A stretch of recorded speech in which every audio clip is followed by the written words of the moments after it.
بسم اللہ الرحمن الرحیم۔ وائی کے ایس وائس کے سامعین السلام علیکم۔ ابو جہل وہ بدبخت کافر تھا جس نے ساری زندگی رسول اللہ صلی اللہ علیہ وآلہ وسلم کو تکلیف اور دکھ کے علاوہ کچھ نہ دیا۔ فرعون اور نمرود کی موت کی طرح ابو جہل بھی کتے کی موت مرا۔ حضرت عبد الرحمن بن عوف رضی اللہ تعالیٰ عنہ سے مروی ہے کہ جب جنگ بدر کا میدان لگا ہوا تھا کہ معاذ اور معوذ رضی اللہ تعالیٰ عنہ میرے پاس آئے اور انہوں نے مجھ سے دریافت کیا کہ چچا جان، ان لوگوں میں سے ابو جہل کون ہے؟ میں نے ہاتھ کا اشارہ کرتے ہوئے ان کو بتایا کہ وہ ابو جہل ہے۔ انہوں نے کہا، چچا جان، اس ظالم نے ہمارے نبی صلی اللہ علیہ وآلہ وسلم کو بہت ہی دکھ اور تکالیف پہنچائیں، اس لیے ہم ابو جہل کو نہیں چھوڑیں گے۔ عبد الرحمن بن عوف رضی اللہ تعالیٰ عنہ فرماتے ہیں کہ جو ہی میں نے ان بچوں کو ابو جہل کا بتایا تو وہ بچے بجلی کی رفتار کے ساتھ ابو جہل کی طرف بھاگے۔ انہوں نے ابو جہل پر ایک زوردار ضرب لگائی۔ ان کی پہلی ہی ضرب سے ابو جہل اونٹ سے نیچے گر گیا۔ پھر انہوں نے ابو جہل کے پاؤں پر تلوار کا وار کر کے اس کا پاؤں ٹانگ سے ہی الگ کر دیا۔ حضرت معاذ رضی اللہ تعالیٰ عنہ بیان کرتے ہیں کہ یہ سب کچھ ابو جہل کا بیٹا اکرمہ دیکھ رہا تھا۔ اکرمہ نے وار کر کے میرے بازو کو کاٹ دیا۔ میرا بازو کندھے سے لٹک رہا تھا، پھر بھی میں لٹکتے ہوئے بازو کے ساتھ بھی بڑی تیزی کے ساتھ لڑتا رہا۔ جب بازو نے مجھے بہت ہی زیادہ تنگ کرنا شروع کر دیا تو میں نے بازو کو اپنے پاؤں کے نیچے رکھا اور زور لگا کر بازو کو اپنے تن سے جدا کر دیا۔ حضرت معاذ رضی اللہ تعالیٰ عنہ سے مروی ہے کہ میں نے موقع پا کر ابو جہل پر وار کیا، جس سے ابو جہل کے جسم سے خون کے فوارے جاری ہو گئے۔ ابو جہل کو موت کے گھاٹ اتار کر یہ دونوں بچے رسول اللہ صلی اللہ علیہ وآلہ وسلم کے پاس جا کر عرض کرنے لگے، یا رسول اللہ صلی اللہ علیہ وآلہ وسلم، ہم ظالم ابو جہل کو قتل کر آئے ہیں۔ تبری میں بیان کیا گیا ہے کہ ابو جہل ابھی قتل نہیں ہوا تھا، بلکہ وہ درد سے چلا رہا تھا، تڑپ تڑپ کر درد سے چلاتے ہوئے موت کا انتظار کر رہا تھا۔ جب جنگ بدر ختم ہوئی تو رسول اللہ صلی اللہ علیہ وآلہ وسلم نے تمام صحابہ کرام کو حکم جاری کیا کہ ابو جہل کو تلاش کیا جائے۔ سب صحابہ کرام ابو جہل کی تلاش میں مگن ہو گئے۔ حضرت عبداللہ بن مسعود رضی اللہ تعالیٰ عنہ بھی ان میں شامل تھے۔ حضرت محمد صلی اللہ علیہ وآلہ وسلم تمام صحابہ کرام کو ابو جہل کی ایک نشانی بتائی تھی کہ ابو جہل کے گھٹنے پر نشان ہوگا۔ صحابہ کرام رضی اللہ تعالیٰ عنہم نے عرض کیا، یا رسول اللہ صلی اللہ علیہ وآلہ وسلم، ابو جہل کے گھٹنے پر وہ نشان کس طرح آیا؟ رسول اللہ صلی اللہ علیہ وآلہ وسلم نے فرمایا، ایک مرتبہ میں اور ابو جہل عبداللہ بن جدعون کے گھر دعوت میں شامل تھے۔ اس وقت ہماری عمریں بہت ہی چھوٹی تھیں۔ ہم دونوں میں کسی بات کو لے کر لڑائی ہوئی۔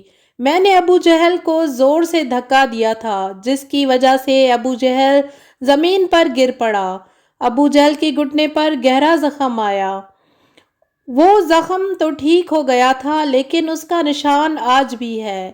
یہاں اب مسعود رضی اللہ تعالیٰ عنہ فرماتے ہیں کہ میں میدان میں ہر لاش کو الٹا کر کے دیکھ رہا تھا کہ مجھے ایک جگہ پر ابو جہل زخمی حالت میں نظر آیا۔ میں اس کے پاس گیا تو میں نے دیکھا کہ وہ ابھی مرا نہیں تھا، بلکہ زندگی کی آخری سانسیں لے رہا تھا۔ اس کے جسم سے خون کے فوارے جاری تھے۔ پھر بھی میں نے رسول اللہ صلی اللہ علیہ وآلہ وسلم کی بتائی ہوئی نشانی کو دیکھا تو مجھے یقین ہو گیا کہ یہی ابو جہل ہے۔ میں نے اس کی گردن پر اپنا پاؤں رکھ کر اس کو زور سے گھسیٹا تو درد کے مارے اس کی چیخیں نکل پڑیں۔ میں نے ابو جہل سے مخاطب ہو کر کہا کہ اے خدا کے دشمن، اللہ تبارک تعالیٰ نے تجھ کو ذلیل و خوار کر کے رکھ دیا ہے۔ ابو جہل مجھ سے کہنے لگا کہ اس میں ذلت والی کیا بات ہے؟ میں تو اس آدمی سے بدلہ لینے کے لیے یہاں آیا تھا۔ جس شخص کو تم لوگوں نے قتل کر دیا اس نے مجھ سے دریافت کیا کہ بتاؤ اس جنگ میں فتح کن کی ہوئی ہے؟ میں نے کہا کہ اس جنگ میں فتح اللہ تعالیٰ کے سچے رسول کی ہوئی ہے۔ پھر اس نے کہا کہ ابن مسعود چرواہا تو بہت اونچی جگہ پر پہنچ گیا ہے۔ دوسرا قول یہ بھی کیا جاتا ہے کہ جب حضرت عبداللہ بن مسعود رضی اللہ تعالیٰ عنہ نے بیان کیا ہے کہ میں نے ابو جہل سے کہا کہ تیرا قاتل میں ہوں، ابو جہل نے کہا کہ نہیں، تجھ سے پہلے مجھے کوئی قتل کر گیا ہے۔ ایک قول یہ بھی بیان کیا جاتا ہے کہ جب عبداللہ بن مسعود رضی اللہ تعالیٰ عنہ ابو جہل کے سینے پر بیٹھ کر کہنے لگے، اے اسلام کے بدترین دشمن، تم تو فرعون سے بھی زیادہ بدبخت نکلے ہو۔ فرعون نے بھی مرتے وقت اپنی غلطیوں کو مان لیا تھا کہ میں غلط تھا، لیکن تم تو مرتے ہوئے اسلام کے خلاف بکواس کر رہے ہو۔ یہ سن کر ابو جہل نے جواب دیا کہ اپنے آقا محمد صلی اللہ علیہ وآلہ وسلم کو جا کر میرا یہ پیغام دینا کہ ابو جہل تو اس دنیا سے چلا گیا، لیکن وہ یہ پیغام دے گیا ہے کہ حضرت محمد صلی اللہ علیہ وآلہ وسلم کا سب سے بڑا دشمن میں ہوں۔ ابو جہل کی زبان سے یہ سن کر میں نے ابو جہل کی تلوار پکڑی اور اس سے ابو جہل کے جسم سے اس کا سر جدا کر کے رکھ دیا۔ فرماتے ہیں کہ میں نے جسم سے سر کو جدا کر کے نبی کریم صلی اللہ علیہ وآلہ وسلم کے پاس لے گیا۔ میں آقا دو جہاں صلی اللہ علیہ وآلہ وسلم کی بارگاہ میں ابو جہل کا سر پیش کرتے ہوئے عرض کی، یا رسول اللہ صلی اللہ علیہ وآلہ وسلم، یہ لو ابو جہل کا سر۔ رسول صلی اللہ علیہ وآلہ وسلم نے فرمایا کہ قسم ہے اس ذات کی جس کے قبضے میں میری جان ہے، بے شک یہی ابو جہل کا سر ہے۔ پھر آپ صلی اللہ علیہ وآلہ وسلم نے ابو جہل کے سر کے پاس کھڑے ہو کر فرمانے لگے کہ یہ کافر ابو جہل اس امت کا سب سے خطرناک اور ظالم فرعون ہے۔ ہر امت میں ایک فرعون ہوتا ہے، جبکہ میری امت کا فرعون ابو جہل ہے۔ اللہ تعالیٰ کا لاکھ لاکھ شکر ہے کہ یہ بدبخت ہلاک ہو گیا۔ روایت میں اس طرح بیان کیا گیا ہے کہ رسول اللہ صلی اللہ علیہ وآلہ وسلم نے شکرانے کے نفل ادا کیے۔ رسول اللہ صلی اللہ علیہ وآلہ وسلم کے فرمانے پر ابو جہل کی لاش سر اور قریش کے 24 سرداروں کو ایک کنویں میں پھینک دیا گیا۔ اس کے بعد رسول اللہ صلی اللہ علیہ وآلہ وسلم 3 دن میدان بدر میں رہے اور جاتے ہوئے اس کنویں پر بھی گئے تھے جہاں کفار مکہ کی لاشیں پھینکی گئی تھی۔ آقا رسول اللہ صلی اللہ علیہ وآلہ وسلم نے کنویں پر کھڑے ہو کر قتل ہونے والوں کو یہ فرمایا کہ اے کنویں میں پھینکی گئی لاشیں، کیا تم نے اللہ تعالیٰ کے وعدے کو پورا ہوتے ہوئے پا لیا ہے؟ اللہ تعالیٰ کا وعدہ سچ ثابت ہو گیا ہے۔ حضرت انس رضی اللہ تعالیٰ عنہ سے مروی ہے کہ رسول اللہ صلی اللہ علیہ وآلہ وسلم نے آدھی رات کے وقت یہ تمام لاشوں کے نام لے کر فرمایا، اے ابو جہل بن ہشام، اے عتبہ بن ربیعہ۔ اس طرح نبی کریم صلی اللہ علیہ وآلہ وسلم نے سب کنویں میں پھینکی گئی لاشوں کے نام لیتے ہوئے فرمایا کہ کیا تم نے رب کائنات کا وعدہ پورا ہوتے ہوئے دیکھ لیا ہے؟ کیا تم نے اپنے خداؤں بتوں کا وعدہ سچ پایا؟ میرے خدا نے جو مجھ سے وعدہ کیا تھا وہ سچ ثابت ہو گیا۔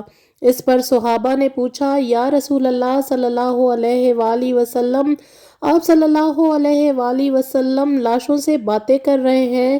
تو حضور کریم صلی اللہ علیہ وآلہ وسلم نے فرمایا کہ یہ جو باتیں میں ان سے کر رہا ہوں تم ان لاشوں سے زیادہ نہیں سنتے ہو، بس یہ لاشیں بول نہیں سکتی، سب کچھ سن رہی ہیں۔ امام طبری لکھتے ہیں کہ محمد بن اسحاق بیان کرتے ہیں کہ بعض علماء کرام نے یہ بات بیان کرتے ہوئے کہا ہے کہ تم لوگوں نے مجھ سے دشمنی کی بلکہ دوسرے لوگوں نے مجھ سے دوستی کی، تم نے مجھ کو میرے ہی شہر سے نکال دیا، دوسرے لوگوں نے مجھ کو اپنے شہر میں پناہ دی، تم لوگ مجھے جھوٹا کہتے رہے، دوسروں نے مجھے سچا اور آخری نبی صلی اللہ علیہ وآلہ وسلم کہا، تم لوگوں نے مجھ کو بے شمار تکلیفیں دی، لیکن دوسرے لوگ میری تمام پریشانی میں شریک رہے۔ اس کے بعد رسول اللہ صلی اللہ علیہ وآلہ وسلم نے فرمایا کہ میں نے اپنے رب کائنات کے وعدے کو سچا پایا ہے۔